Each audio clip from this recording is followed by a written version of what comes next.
안녕하세요. 스마트코인 트레이딩입니다. 비트코인 전망, 테슬라도 힘든 소리 하는 상황에서 인플레이션이 코인 투자에 어떤 영향을 미칠까? 지금 테슬라가 실적 발표를 했죠. 그리고 이제 인플레이션이 계속 높아지고 있는 상황인데 코인 투자에 어떤 영향을 미칠지 한번 보도록 하겠습니다. 인플레이션은 생각보다 더 심각하다는 머스크의 이야기. 머스크가 이제 실적 발표를 하면서 이런 이야기를 한 거죠. 이미 우리도 알고 있는 내용이다. 머스크는 이 인플레에 대해서 어떻게 대응할 생각일까? 참고하거나 좀 벤치마킹을 할 내용이 있을까? 1분기 테슬라 보고서의 몇몇 내용을 한번 보자. 머스크가 어떻게 대응하느냐가 사실 또 가장 큰 부분이기도 하죠. 머스크는 엄청나게 큰 기업을 운영하고 있기도 하고 세계에서 가장 돈이 많은 남자기도 하니까요. 그죠? 대부분 내용을 보면 자화자찬이다. 특히 넷플릭스가 시간에 35% 마이너스를 찍던 상황에서 테슬라의 선방은 너무 감사 플러스 다행이었다. 그죠? 넷플릭스가 지금 구조적으로 한계에 봉착하면서 갑자기 시간외에서 마이너스 35%를 찍었다. 성장 가능성이 줄어들었다라고 판단을 했기 때문에 지금 이렇게 주가가 많이 하락을 했죠. 월가의 예상치 179억 달러를 상회했다. 그러니까 월가가 예상한 것보다 훨씬 더 매출이 높았다라는 거죠. 순이익과 매출 모두 사상 최고치다. 그러니까 어쨌든 이런 상황에서 테슬라는 잘했다. 라고 볼 수 있는 겁니다. 하지만 일단 머스크 발표의 핵심 키워드는 이렇다. 인플레이션 수치는 우리가 접하는 수치보다 훨씬 높다. 그 뜻은 내 사업은 인플레에 직격탄을 맞았다 라는 겁니다. 두 번째, 정부에서 이야기하는 인플레 지수 8.5는 평균일 뿐 인플레에 영향을 받는 애들은 훨씬 심하게 받고 안 받는 애들은 좀 더 적게 받다 보니 그게 평균치가 8.5가 된 거다. 그 뜻은 10% 안짝일 거라 생각했는데 30%는 선이 넘지 않았니? 예상외인데? 뭐 이런 말이죠. 그러니까 특히나 테슬라 같은 경우는 전기차를 만들기 때문에 배터리 가격이라든지 이런 거에 훨씬 더 큰 영향을 받게 되죠. 제품의 가격이 지금 당장 반영되지는 않을 것이다. 그러니까 저렴한 재고가 남아있는 동안 대체재를 찾아보는 중이다. 가격은 반년 이후 오른다. 그렇죠. 어쨌든 부품 가격이 30% 이상 상승한 것도 있지만 하지만 우리는 재고가 있고 어쨌든 이 재고가 소진되고 나면 가격은 오를 것이다. 하지만 그 사이에 대체재를 한번 찾아보겠다. 뭐 이런 이야기죠. 제품 라인에 적용되는 시차도 있지만 사실 즉각 반영해버리면 수요에 영향을 주고 매출에 영향을 주기 때문이다. 그렇죠. 부품 가격들이 30% 올랐다라고 해서 이걸 바로 반영해버리면 사람들이 차를 안 사겠죠. 안 그래도 지금 테슬라가 가격이 저렴하지 않은 편인데 거기에 30%가 올라간다라고 하면 사람들이 그냥 뭐 차 타던 거 타지 뭐 이래버릴 거 아니에요. 그죠? 그리고 인플레이션을 넘어 스태그플레이션이 오면 사람들은 고가의 자동차 구매가 줄어들 수밖에 없다. 그죠? 스태그플레이션이 오면 경기 침체와 돈의 가치의 하락이 동시에 이뤄지기 때문에 당연히 자동차 구매가 줄어들 수밖에 없죠. 왜냐? 지갑이 텅텅 비는 그런 상황이 펼쳐지기 때문입니다. 그래서 속마음은 이거였다. 니들 나중에 차 못 받고 나중에는 니들 돈도 없고 차는 비싸져서 결국 못 살 거야. 미루지 말고 지금 빨리 사버려 라는 걸 이렇게 돌려서 이야기했다라는 거죠. 지금 당장 가격을 안 올린다라는 게 구매를 희망하는 사람들은 그러면 지금 빨리 사야겠네. 어쨌든 반년 후에 또는 시간 지나면 가격을 또 올린다 라는 말이니까 지금 빨리 사야겠다라고 마음을 먹는 사람이 생기겠죠. 그죠? 머스크도 그 중에서 테슬라에게 최선의 수를 택한 거다. 그리고 마지막, 우리는 기업가일 뿐 경제를 움직일 힘은 없다. 그런데 정부가 돈을 너무 많이 찍어내고 있다는 발언. 그죠? 어쨌든 이것도 간접적으로 이렇게 어필을 하는 거죠. 사실 이건 이야기할 게 좀 많다. 정부가 돈을 많이 찍어낸다. 계속 많이 찍어내면 좋긴 하겠지만 다양한 원인으로 결국 이렇게 인플레가 와버렸다. 그죠? 돈을 찍긴 찍었는데 물류 시스템이 원활하게 돌아가면서 경제가 활발하게 돌아갔다라고 하면 이렇게 물가 상승이 되지 않았을 텐데 돈은 돈대로 찍어내면서 물류 시스템이 망가지고 멈추다 보니까 그대로 어딘가에는 돈이 쌓이고 어딘가에는 돈이 부족하고 생산하는 곳에는 원자재가 쌓이는데 그 원자재가 필요한 생산 공장에는 전혀 공급이 안 되고 있는 그런 상황이 펼쳐지다 보니까 인플레이션이 이렇게 와버렸죠. 미국이 러시아 우크라이나 전쟁이야 미리 막았었으면 더 좋긴 하겠지만 그건 논외로 하고 일론 머스크 테슬라 첫 유럽 공장 열고 춤사위. 머스크가 최근에 이런 행사를 할 때마다 춤을 좀 자주 추는 것 같습니다. 그죠? 공장 짓는데 얼마나 돈을 쏟았을까? 머스크, 테슬라 내년 휴머노이드 로봇 생산, 풍요의 시대 온다. 라고 하면서 이렇게 발표를 했죠. 사람 대신 휴머노이드로 각 잡고 생산할 준비까지 했는데 대우가 고급차 각 잡고 생산하려고 딱 라인 건설하고 2달 뒤에 우리나라가 IMF가 온 것처럼 지금 이 상황이 테슬라 아니 모든 기업가 입장에서는 결코 좋은 상황이 아니다. 그죠?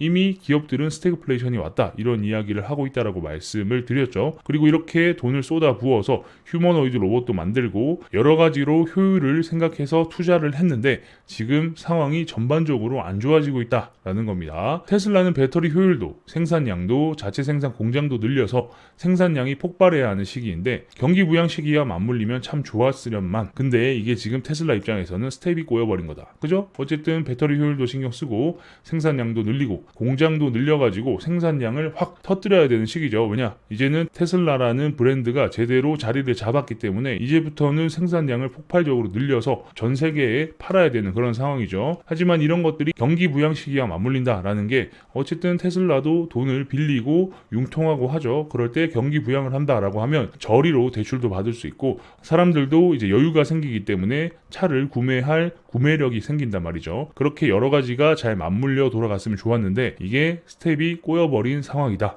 라는 겁니다. 고금리 시대에 대한 대비를 해야 하는 만큼 Net Cash Used Financing Activity, 재무활동 현금 흐름 이 비용이 계속 올라가는 것도 이제는 신경 써야 한다. 재무활동 현금 흐름에 또 비용이 들어간다라는 게 어쨌든 이런 파이낸싱을 사용하기 때문이겠죠. 보통 이게 플러스라는 것은 회사채를 발행했거나 은행 대출을 해서 비용을 조달했다는 뜻이기도 하다. 그죠? 어쨌든 아무리 큰 회사다라고 해도 회사채를 발행하거나 대출을 받아서 공장을 짓고 하죠. 가지고 있는 현금 모두를 쏟아부어서 그렇게 하지 않습니다. 오히려 이렇게 큰 기업일수록 금융을 훨씬 더 많이 활용하겠죠.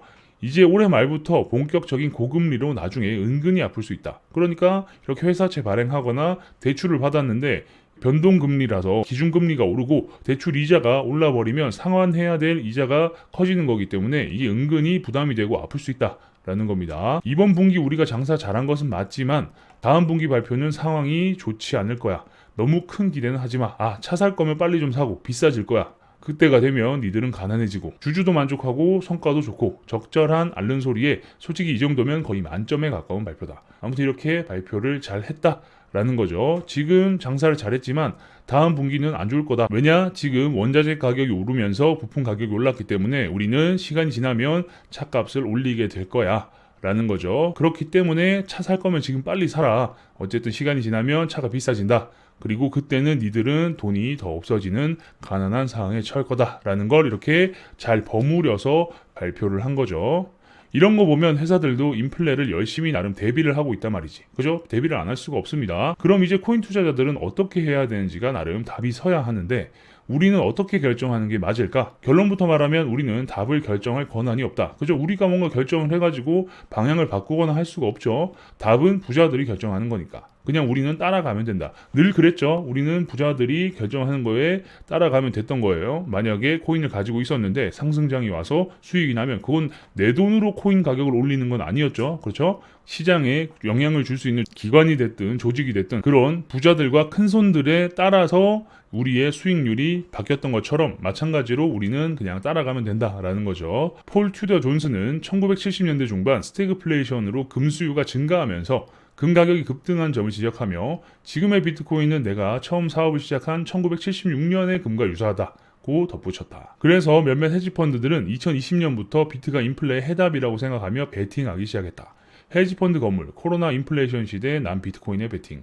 이렇게 폴 튜터 존슨이 이렇게 이야기하면서 비트코인을 샀다라는 거죠. 그럼 이분이 샀던 시기가 언제냐면 대충 1,000만 원의 가격대에 샀던 것 같다. 그러니까 여기서 비트코인을 샀고 1,000만 원에 샀다라고 하면 거의 8배 올랐죠. 인플레이션 해칭 목적 그 이상을 이뤄내셨습니다, 형님. 그죠? 엄청난 수익을 냈으니까요. 최대 8배까지 갔다. 현재 5배의 가치를 유지하고 있으니 말이다. 그죠? 또 많이 올랐죠. 1,000만 원에 샀다라고 해도 지금 5천만 원대의 가격에 머물러 있기 때문에 아직 하나도 안 팔았다라고 해도 5배 이상 수익이 나고 있는 상황입니다. 그리고 초기에 금시장과 같다라고 했을 때 1976년, 77년 여기였고 폴 튜더 존슨이 들어올 때 시기와 같다라고 하면 어쨌든 금도 여기서 한 4배 정도가 훅 올랐죠. 4, 5배가 올랐다가 가격이 내려왔는데 지금 뭐 유사한 그림이 그려지고 있다라고 볼 수도 있죠. 시간 주가 매칭하기는 어렵지만 5배라고 치면 벌써 차트상으로는 81년도의 금값을 한번 찍고 온 게 아닌가 싶다. 그죠? 물론 무조건 같은 상황이다라고 말씀드리는 건 아닙니다. 이건 그냥 재미로 본 금의 그래프지만 이제부터 중요한 건 비트코인에 대한 투자사들의 인식이다. 그죠? 이게 가장 중요합니다. 내가 볼 때 주식과 코인은 양의 상관관계를 꽤 오랫동안 유지하고 있다는 게 제일 큰 문제다. 그러니까 지금 코인이 너무 주식을 많이 따라다니고 있죠. 상관관계가 양이다라는 건 어쨌든 같이 움직인다라는 겁니다. 나스닥이 빠지면 비트코인이 빠지고 나스닥이 반등하면 비트코인이 같이 반등해버리는 그런 상황이 꽤 오래 유지되고 있다는 게 가장 큰 문제다라는 거죠. 왜냐? 이렇게 되면 사람들이 코인도 역시나 마찬가지로 얘네들 따라 움직이네 라는 인식이 강해져 버리면 상황이 안 좋을 때 코인도 같이 떨어지게 될 거니까요. 그죠? 그래서 많은 투자 회사들은 이미 비트도 다른 자산과 비슷하게 빠질 거라고 이야기하고 있다. 사실 코인판에 있는 우리들은 그리고 코인 관련된 뉴스들은 무조건 좋을 거야. 비트가 인플레이션 해치 수단이 무조건 될 거야 라고 이야기는 하지만 또 다른 곳에서는 그렇게 생각하고 있지 않은 의견도 많다. 라는 거죠. 얘들의 인식을 비트코인 고래나 세력 형님들께서 바꿔주지 않으면 좀 곤란하다. 이 인식을 바꾸기 위해서 많이들 지금 노력을 하고 있죠. 아니면 그 사이에 현물 ETF라도 통과되던가. 누가 맞고 틀리고가 중요한 게 아니라 이건 수급의 문제다. 그 인식이 바뀌기 전 비트와 나스닥이 같이 하락을 동반하게 되면 곤란하다. 그죠? 어쨌든 상황이 안 좋아질 때 동시에 하락을 해버리면 사람들이 인식하기를 이미 코인은 나스닥 따라다닌다 이런 이야기를 하고 있는데 만약에 하락을 하면서 같이 하락을 해버리면 역시나 따라다녔네 라고 하면서 시장 학습 효과가 생기죠. 그렇게 되면 다음부터는 코인 투자의 매력을 잃게 되는 거기 때문에 이게 아주 중요합니다. 그래서 현물 ETF를 통과시키든 아니면 가격을 상승시켜서 사람들이 역시나 인플레 해지 수단은 비트코인이었구나 라는 그런 인식을 하게끔 해줘야 지금 이 상황을 좋은 쪽으로 끌고 갈 수 있다라는 겁니다. 개인 투자자와 비트코인 맥시멀리스트들의 매수력 vs 투자 전문 회사나 헤지펀드들의 매매의 힘은 그 지속력과 강도가 다르기 때문이다. 그죠? 개인 투자자나 뭐 이런 맥시멀리스트들이 올려봐야 잠깐 반짝 오르고 마는 게 대부분인데 투자 회사나 헤지펀드들이 올리면 꾸준히 올려줄 수 있는 힘이 있다라는 거죠. 그러니까 이 돈의 규모가 다르다라는 겁니다. 그래서 8월 전에는 현금 비중이 높은 상태에서 내가 어디에 붙을지 결정하는 시기가 필요할 것 같다. 8월쯤 되면 이제 비트코인이 인플레의 해지 수단이 될 수 있냐 없느냐에 대한 결론이 어느 정도 날 것이다. 라는 거죠. 2019년도를 생각해보자. 모두가 코인만 들고 있었기 때문에 현금을 가지고 있던 투자사들은 암호화폐 프로젝트를 아주 좋은 가격에 후려쳐서 인수한 일들이 있었음을. 그죠? 모두가 코인을 가지고 있고 코인이 오를 거야 하다 보니까 계속 가지고 있던 코인을 저렴한 가격에 팔면서 존버를 하다가 다들 아사를 했죠. 굶어 죽었단 말이에요. 그런 굶어 죽는 프로젝트들을 돈이 있는 쪽에서 쉽게 아주 저렴하게 프로젝트 전체를 인수하면서 가져오게 되는 그런 일들이 있었습니다. 그 중에 이더리움 클래식도 마찬가지였고요. 이클 같은 경우에도 과거 프로젝트 파산 선언을 한 적이 있다. 그러니까 개발자들이 우리 이제 돈 없어서 개발 못한다. 돈 좀 주세요라고 대놓고 이야기한 적이 있었어요. 그때 중국 자본이 이클을 그냥 먹어버린 일화가 있듯이 이 일로 인해서 한때 이더리움 클래식이 이슈기도 했습니다. 그래서 올해 8월부터는 크립토 친화 언론이 아닌 바깥에서 비트를 어떻게 보고 있고 앞으로 어떻게 볼지 출처를 구분해서 보자. 엄청난 빙하기까지는 않아도 머스크도 앓는 소리 하는데 우리가 버티기에는 더 추울 수 있으니까. 그죠? 어쨌든 머스크는 사실 뭐 시장이 추워져도 자기 혼자 먹고 사는데 문제 없죠. 회사도 어떻게든 운영이 될 거고 하지만 크립토에 몰빵한 투자자들은 이런 빙하기가 오면 또 힘들어진다라고 말씀을 드렸습니다. 그래서 가지고 있던 코인을 저점에 계속 팔다가 결국 상승장을 누리지 못하게 되는 그런 상황도 올 수 있다. 그래서 우리는 8월부터는 좀 더 시장을 신중하게 볼 필요가 있고 바깥에서 외부에서 그러니까 크립토판에서 크립토를 평가하는 게 아니라 외부에서 다른 경제지나 다른 언론에서 크립토를 어떻게 평가하는지도 자세하고 유심히 볼 필요가 있다. 그래서 출처를 구분해서 보자. 크립토 내분지 외분지를 출처를 구분해서 보면서 상황에 맞게 대처를 하면 조금 더 안전하게 투자를 할 수 있다. 라고 정리를 할 수 있겠습니다. 계속해서 더 좋은 영상과 정보를 드리기 위해서 노력하겠습니다. 뭐 특정 코인의 호재도 좋지만 이렇게 시장의 전반적인 내용, 경제가 어떻게 돌아가고 있는지, 어떤 일들이 있었는지, 특히나 또 코인과 직접적인 연관이 있는 인물인 일론 머스크가 어떻게 행동하고 있는지 이런 것들도 여러분들께 빠르게 알려드리기 위해서 노력하고 있으니까요. 영상이 괜찮으셨다면 구독과 좋아요도 눌러주시고요. 알림 설정을 눌러놓으시면 누구보다 빠르게 새로운 정보를 받아보실 수 있으니까 구독, 좋아요, 알림 설정까지 눌러주시면 감사하겠습니다. 궁금한 게 있으신 분들은 저희 커뮤니티로 들어오셔서 질문 남겨주시면 됩니다. 영상 하단에 커뮤니티 주소가 있으니까 클릭해서 입장하시면 됩니다. 경기도 힐링 블로그 주소도 영상 하단에 있거든요. 블로그도 클릭해서 한번 들어가 보시는 것을 추천드립니다. 과거 글부터 최신 글까지 한번 쭉 보시면 코인과 관련된 인사이트를 넓히시는데 많은 도움이 되실 겁니다. 아래 보이시는 화면은 저희 회사에서 직접 개발한 API 트레이딩 프로그램입니다. 바이낸스, 바이비트, 비트맥스, FTX 네 군데 거래소에서 사용이 가능하고요. 요즘은 API 트레이딩이 대세죠. 정말 많은 분들이 사용하고 계신데 어떻게 동작하는지 제가 영상으로 잠깐 보여드리도록 하겠습니다. 주문이 체결되었습니다. 매도 주문 입력 주문이 체결되었습니다. 스프레드 주문 완료. 스프레드 주문 주문이 체결되었습니다. 주문 취소. 주문이 체결되었습니다.